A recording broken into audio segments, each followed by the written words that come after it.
अम्मी। हम्म। अगले हफ्ते मेरी शादी हो रही है और आप यहाँ इतने आराम से बैठी हैं यहाँ पे। मेरे कपड़े, ज्वेलरी, कुछ भी तो फाइनल नहीं हुआ है अभी तक। हाँ, चलते हैं बेटा, आज देख लेते हैं आज। क्या हुआ है आपको? माएँ तो बेटियों की शादी पे बहुत एक्साइटेड होती हैं। आप तो कहीं से भी खुश नहीं लग रही। तुमसे किसने कहा है कि मैं खुश नहीं? शक्ल से तो ऐसे ही लग रहा है, बल्कि ऐसा लग रहा है जैसे सर पे से कोई बोझ उतर रहा हो आपके। फजूल बातें मत करो। एक ही एक बेटी हो तुम मेरी, मैं तुम्हें क्यों बोझ समझूंगी? आज से पहले कभी तुम्हें मैंने ऐसा महसूस करवाया है? तो फिर आज क्यों कर रही हैं? अच्छा, क्या चाहती हो तुम? क्या करूं मैं? मेरे साथ शॉपिंग पर चलें। मुझे कपड़े लेने हैं अपने, हमारे पास 10 काम हैं। ऊपर से फिर माइयों, मेहंदी, इस सब की भी तो तैयारी करनी है ना अम्मी।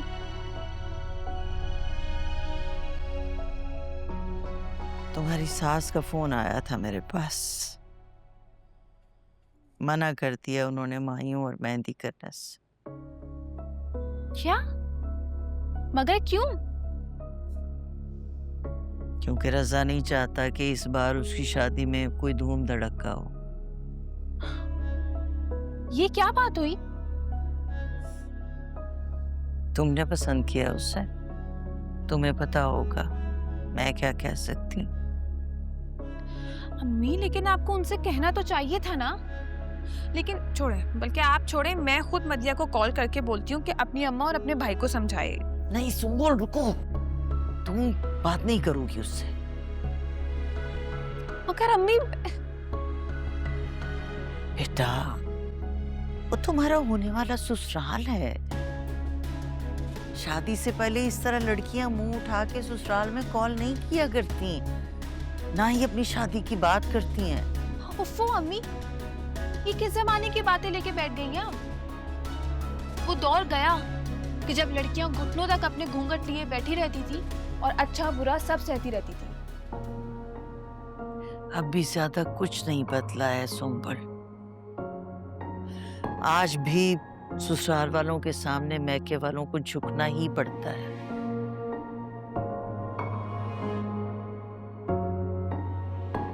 पता नहीं, मुझे तो वो लड़की शुरू दिन से ही पसंद नहीं है। कुछ अजीब सी है। तुम्हारे मुंह पे कुछ और होती है, बाद में कुछ और होती है। याद नहीं कैसे उस दिन मिनटों में उसने तुम्हें नीचा दिखा दिया था। अम्मी, मदिया की नेचर ही कुछ ऐसी है। अगर उसकी मर्जी के खिलाफ कोई भी काम हो, वो ऐसे ही रिएक्ट करती है। लेकिन आप सही कह रही हैं अपनी जगह। उस दिन उसको इस तरह से इंसल्ट नहीं करनी चाहिए थी आपकी। इसीलिए तुम्हें समझा रही हूँ बेटा कि ये जो ससुराली रिश्ते होते हैं ना, ये आग और पानी की तरह से होते हैं। बहुत संभल कर चलना पड़ता है इनके साथ। मेरी तो बस यही दुआ है कि वो लड़की तुम्हारे साथ ठीक रहे।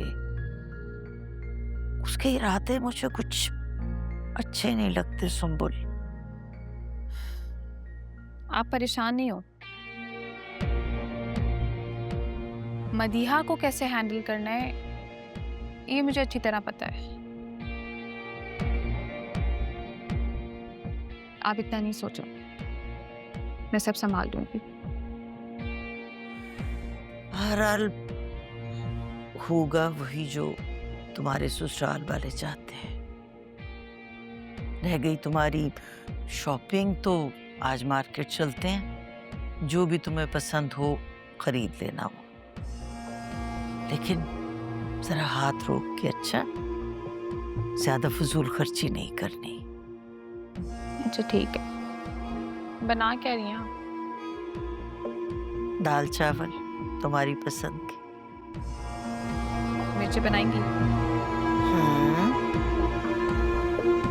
ठीक है।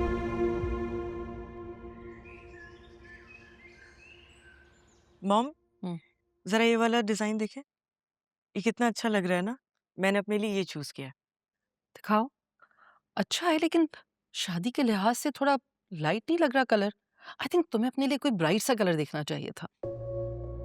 मॉम, आजकल यही फैशन चल रहा है, तो इसलिए मैंने यही चूज किया एंड दैट्स फाइनल। अच्छा भाई, चलो ठीक है, जैसे तुम्हारी मर्जी। अच्छा ये वाला देखें, ये वाला मैंने सुंबुल के लिए चूज किया है। हाँ, लेकिन सुंबुल से पूछ तो लेते ना कम से कम, कहीं उसने अपने लिए कोई और पसंद करके वो रखा क्यों हो। पसंद करेगी?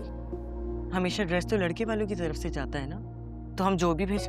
हाँ, लेकिन बेटे हमने मुस्कान की मर्तबा तो उससे पूछा था ना। मॉम, आप हर वक्त मुस्कान का जिक्र क्यों करती रहती हैं? वो चैप्टर अब क्लोज हो चुका है, आप भूल क्यों नहीं जाती उसे? ओके, रिलैक्स भाई, ऐसी एक बात मुंह से निकल गई, क्या हो गया? सारा मूड खराब कर दिया आपने मेरा। अच्छा चलो भूल जाओ, छोड़ो ना, बताओ क्या कह रही थी तुम? मैं सिर्फ आपसे ये कह रही हूँ कि सुंबुल के लिए जो ड्रेस मैंने चूज किया है यही फाइनल है। लो देखें, भाई भी आ गए। अस्सलाम वालेकुम आप। वालेकुम अस्सलाम। अच्छा मॉम, मैं ना सुंबुल से बात करके आती हूँ, आप भाई के साथ बैठे। अच्छा किया बेटा तुमने आज जल्दी ऑफ कर लिया ऑफिस से। बैठो। क्या बात है? कुछ नहीं। दरअसल मैं ये चाह रही थी कि तुम्हारा निकाह करीब है, तो जो बाहर के काम है हम पहले ही निपटा लें, और बाकी जो फिर घर के काम है वो तो होते ही रहेंगे। अभी तो फर्नीचर भी देखना है तुम्हारे रूम के लिए नया। फर्नीचर की क्या जरूरत है माँ? बेटा हम लड़की वालों से तो कुछ भी नहीं ले रहे ना, तो तुम्हारे रूम के लिए नया फर्नीचर तो डलवाना है ना हमने। अभी पिछले साल ही तो नया फर्नीचर लिया। नए फर्नीचर की वैसे भी मैं अपने कमरे में कोई चेंजेस नहीं चाहता। अच्छा चलो ठीक है, जैसे तुम्हारी मर्जी, मगर वार्डरोब तो देख लो ना। थोड़ी जगह बना दो सुंबुल के कपड़ों के लिए, अपने कपड़े साइड पे कर लो, बाकी मैं नफीसा से कहती हूँ तुम्हें हेल्प करवा देगी। अब मैं कमरे में जा रहा हूँ।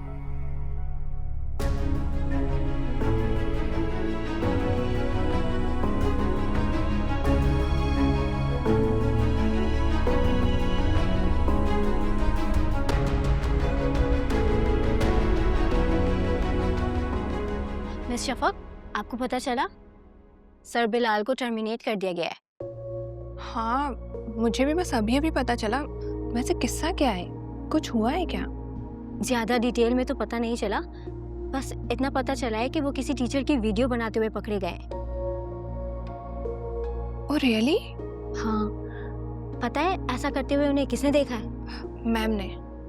जी नहीं, इस स्कूल की ऑनर सुल्ताना साहिबा के ग्रैंडसन ने, जावियार साहब ने। जावियार? बस फिर सोच लो क्या हुआ होगा। बहुत अच्छा हुआ। पता नहीं और कितनी टीचर्स के साथ इस तरह किया होगा। मुझे तो उस लड़की की बहादुरी पे फख्र है जिसने सर बिलाल के खिलाफ आवाज़ रेज की। बिल्कुल, होना भी यही चाहिए था।